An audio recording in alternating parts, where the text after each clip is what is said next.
I'm Pam Murphy, and you're watching PAM Time. That's an inspirational and educational show featuring the performing arts. That's music, dance, drama, art, but most of all, it's fun. We've got a great show cut out for you tonight. I hope you stay tuned, you're gonna love it. So come celebrate the arts with PAM Time.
Hey everybody, you're watching PAM Time.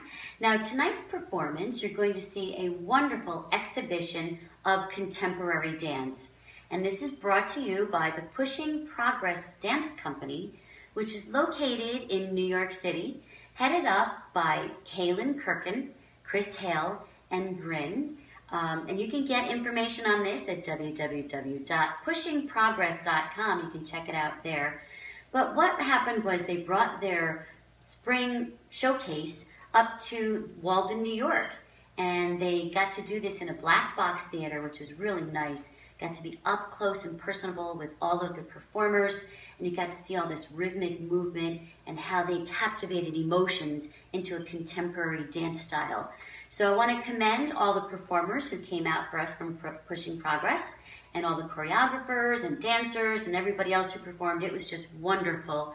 So here is some of the clips that you're going to see from these brilliant dancers.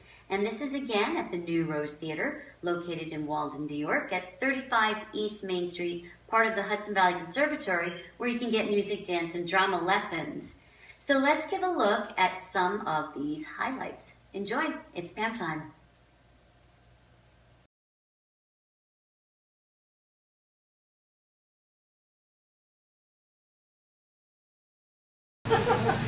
Hello and welcome to our first annual Pushing Progress Every Training Program Showcase. We'll make this quick. We're just really super excited to be here. I was just saying to the rest of the dancers what a gift it is to be amongst friends and family, and being up here is definitely family.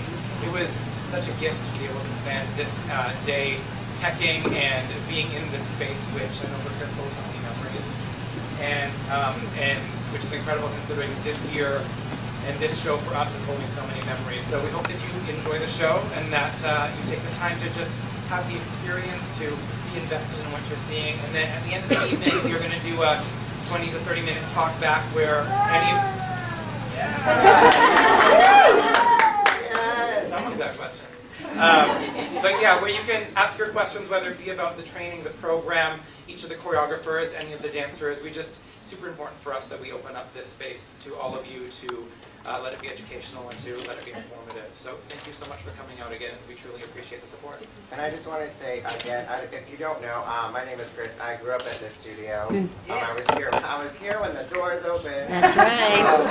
And it's so awesome to be able to come back here to bring my training program here, to have a student from this studio who trained with us this year be performing on the stage and with us is like so unbelievably full circle and kind of crazy to think that, like, you know, for me it all started here. So it's really awesome to like be back in this space and doing this. So I'm so happy that we get to share this with you, and I hope that you enjoy the show. Thanks.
So what a fabulous contemporary training program that was the 2015 Spring Showcase that was brought up to Walden, New York. So you got to see a couple of the highlights. What a spectacular show.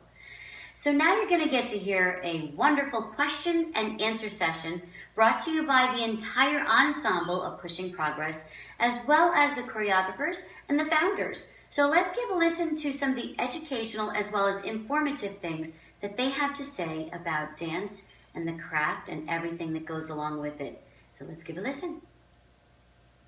Choreograph things the night before between 10 p.m. and 12 p.m. and then we'd go on stage the next morning and kick butt. So that's kind of how that was. I think that's a great skill to have.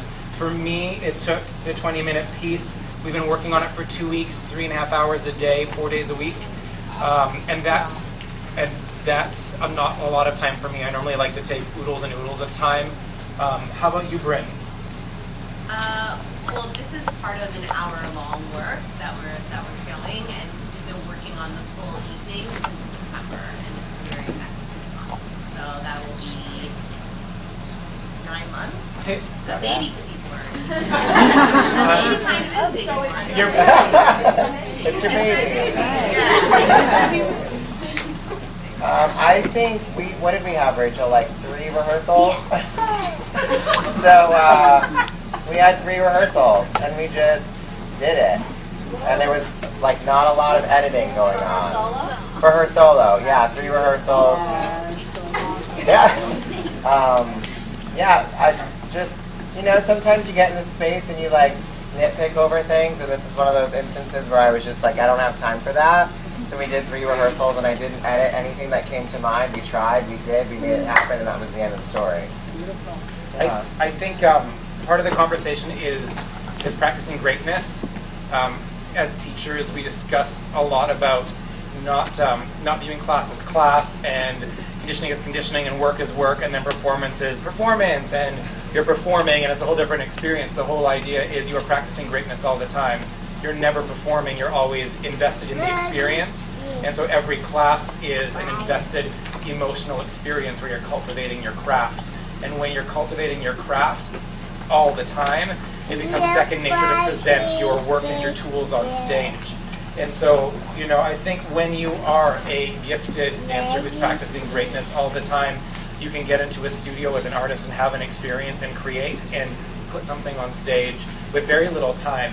The first piece that you saw was something that was created last year on 10 or 11 bodies, and we brought it down to 6, and 3 of the dancers, I think, or no, 2 of the dancers are new? Yeah, two of them are new, and literally Michaela learned 9.5 minutes of work off of video over 2 evenings, and then came into rehearsal, and like a rock star, as I walked in late by half an hour, was like, I practiced with the boys, we got this, we're good. And that's, I think that the conversation is for anyone who's training and in class, that you're practicing this moment all the time. And when you practice this moment all the time, you don't ever have to worry about your craft on stage. Yeah. Thank you for that. So I have a question for Madison. On the spot. It's a 2-parter.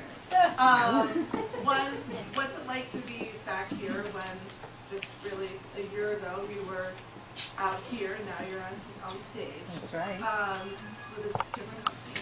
And 2, do you have any advice for some of our students in the audience? Well, being here with everyone is really refreshing, and it's amazing to be up here with such inspiring artists and people. Yeah, that's incredible. Also, being in practice of your goals every day, not saying I'm going to reach a goal, but really focusing on being who you want to be in that moment and being that dancer, and just putting your energy into the work.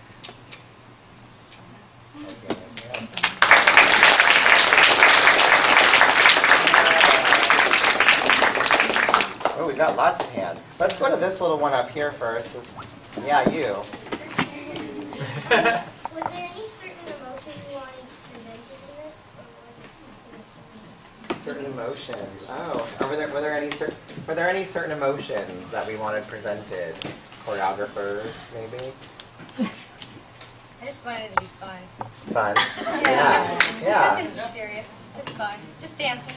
Just dancing, exploring. Exploring. I like that. Yeah, no, your piece was. It was very like explorative. I like that. Like I see that. Bryn, any specific emotions? I feel like you just emerged from something. It's like always, it's a little bit hard, like, so some of us showed like excerpts tonight, right? So it's like part of something that's bigger. So it's a little bit hard because like when I'm watching this, like it can stand alone as a solo, but I also like know what happens before it in like the larger scheme of this whole adventure. But I think for me, one thing that we're really tapping into in this work in general is the idea and the emotions that come along with just being your authentic self.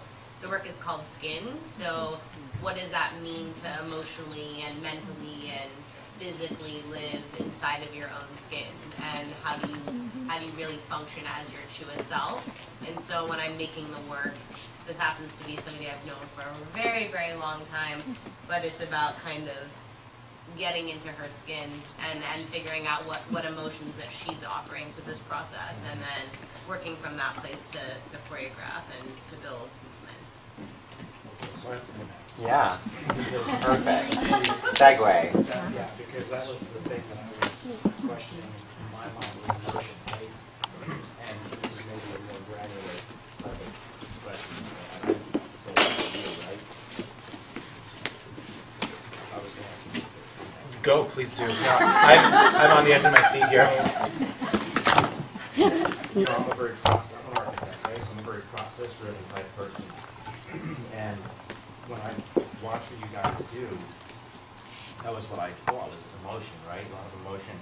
But the other part about it, when I watch dance, you gotta bear with me because I have a sore throat. There's this idea, this like metaphor, that's the only word that comes to my mind, right? So when you're developing what you're doing, right? You're doing the choreography, and I don't know if metaphor is the right word because I don't know your industry, what you do, your art.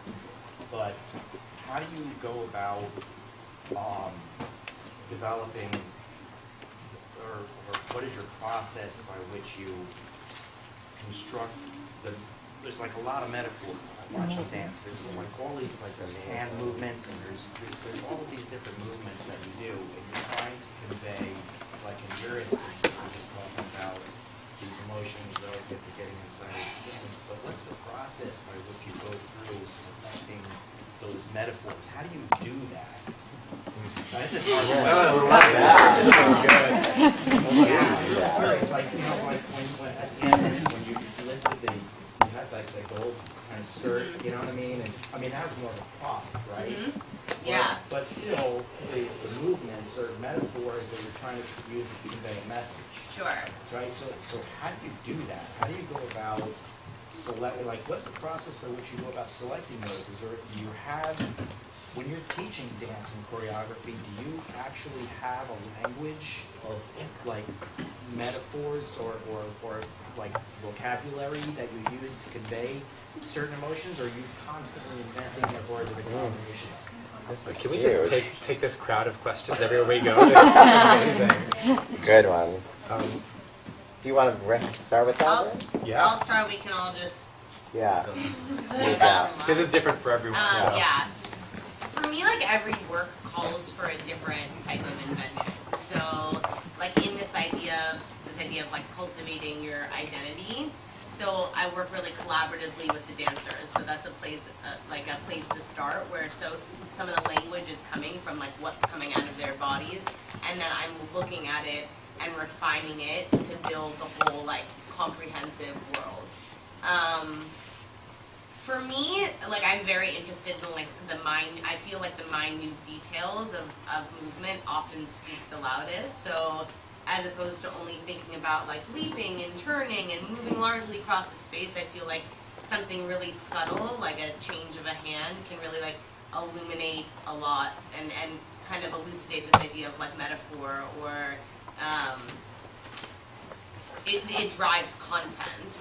So it's really about, for me, when I'm in process with them, especially since this has been a long process, it's about looking at it and being like, what is this movement telling me, what is it communicating to me, and also making choices of whether I'm wanting things to be literal and more narrative driven, and that calls for different decisions, as opposed to something that's a little bit more abstracted or more open-ended. And I think particularly with this work, Skin, there's a lot of room for both. It's like a very emotional human experience, but there is also an inherent abstraction to dance in general. Like, everybody is going to walk away from the show tonight and have a different experience of watching all of these pieces. Like, my experience is going to be very different than yours of watching Caitlin's last work. And that's what makes dance so special. I think that's what makes this art form so unique, and art in general just such a beautiful aspect of our world.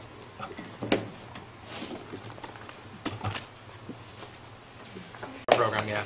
Well, we got to wrap it up because some of you guys got to be back here in the morning, right? For like class and stuff. Yeah, 9 o'clock. Yeah, okay. 9 o'clock class. So thanks again for coming out. I hope that you enjoyed the show. Hey everybody, it's Pam Murphy, and you've been watching PAM Time. I want to thank you for tuning in. What a great show. And come in again next week as we show you another wonderful event that we have planned for you. Hey, tap into the performing arts in your community. You won't regret it. So I'm Pam Murphy, signing off with PAM Time. Goodbye and good night.